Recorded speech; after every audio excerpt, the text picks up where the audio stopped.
pues, seguir con este tema, no tanto del PRI, pero seguir con el tema del tema de la Guardia Nacional, porque hoy Dalila Escobar le recriminó al presidente López Obrador que ya ha dicho que los militares regresarían a sus cuarteles en los primeros 6 meses de su gobierno.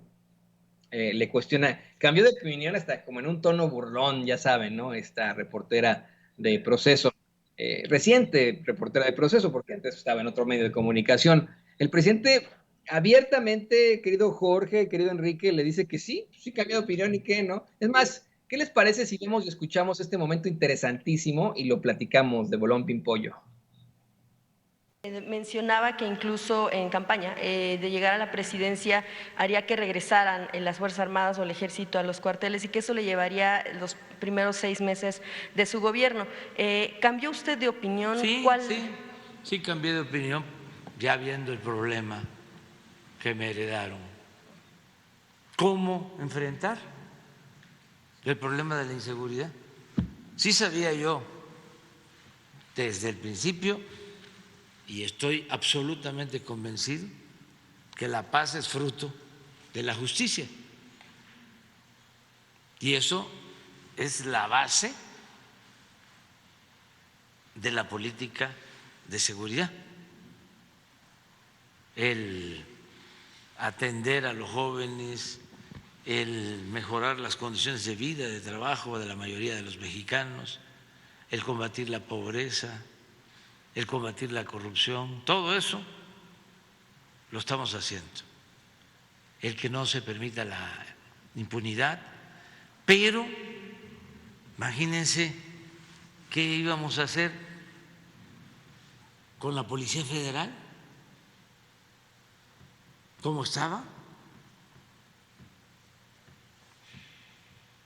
porque yo creo que sí se sabe, ¿no?, que de la Policía Federal salieron todos los que ahora o están en la cárcel o están acusados o están prófugos por tremendas violaciones a derechos humanos. Y ahora con la creación de la Guardia Nacional y la solicitud de la inscripción Bueno, pues ahí a la está, ¿no? Sedena. Ahí está el presidente hablando de cómo es que, pues en todo caso, él se dio cuenta de la realidad y decidió cambiar la estrategia.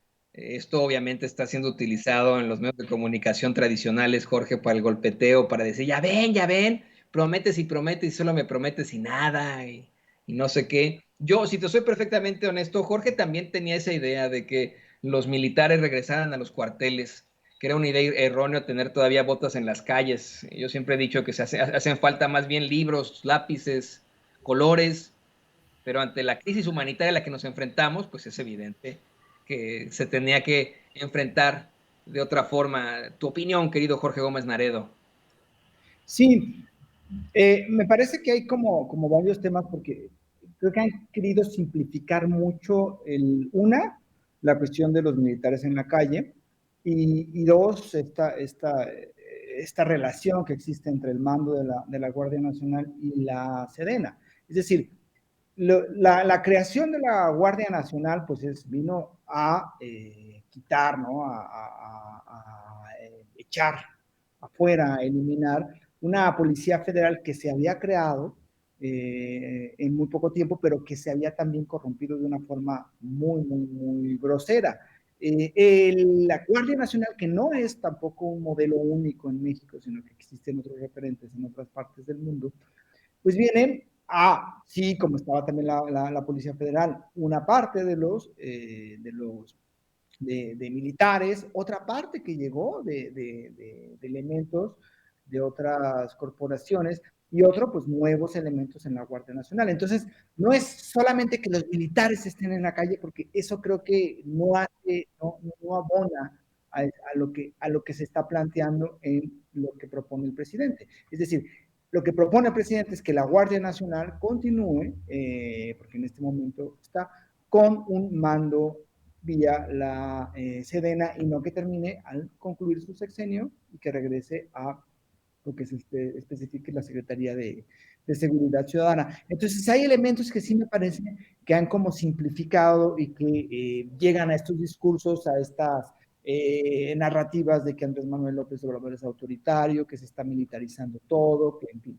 Yo creo que hace falta una buena reflexión acerca de cuál ha sido el papel del ejército en el gobierno de Andrés Manuel López Obrador, es decir, cuáles han sido los elementos, cómo se ha utilizado en el aeropuerto Felipe Ángeles, cómo se ha utilizado también ingenieros en la refinería de Dos Bocas o en el Tren Maya, y también ver cuáles han sido las funciones de la Guardia Nacional, cómo esto se ha profesionalizado. Yo recuerdo muy bien donde vivo,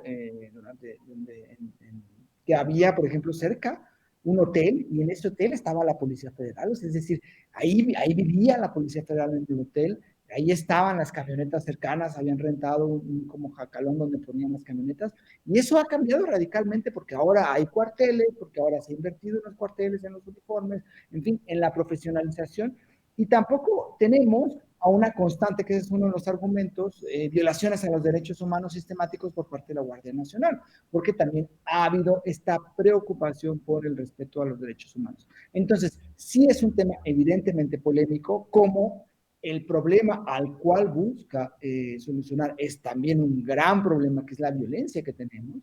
Entonces, sí me parece que es una apuesta y que tampoco es que vamos a retirar, ¿no?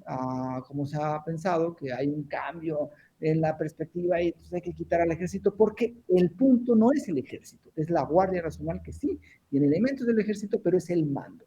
Y tenemos también que ver cuáles son las problemáticas de los estados, porque siempre hay una cuestión enfocada solamente a la parte federal, pero las policías municipales están completamente cooptadas, ¿no? O sea, ¿cómo pueden enfrentar las policías municipales a grupos de la delincuencia organizada que los superan por número de personas, que los superan por número de armamento o incluso las propias policías estatales? Entonces, creo que el problema es muchísimo más complejo, pero en estos medios tradicionales han querido simplificarlo y decir, AMLO está militarizando al país y entonces hay que estar en contra de Andrés Manuel, cuando creo que la realidad es muy compleja, tanto en lo que se plantea con la Guardia Nacional, en lo que se ha hecho con la Guardia Nacional y su relación con la Sedena, y en las problemáticas que estamos viviendo, que están muy focalizadas en algunos estados, pero que esa es parte de la violencia que se heredó y que es muy terrible el proceso que nos dejaron y que dejaron al presidente Andrés Manuel con todo lo que hubo en los sexenios finales de Vicente Fox, especialmente en el Felipe Calderón y en el Enrique Peña Nieto. Muy, muy interesante esto, Jorge, y te pido, David, que nos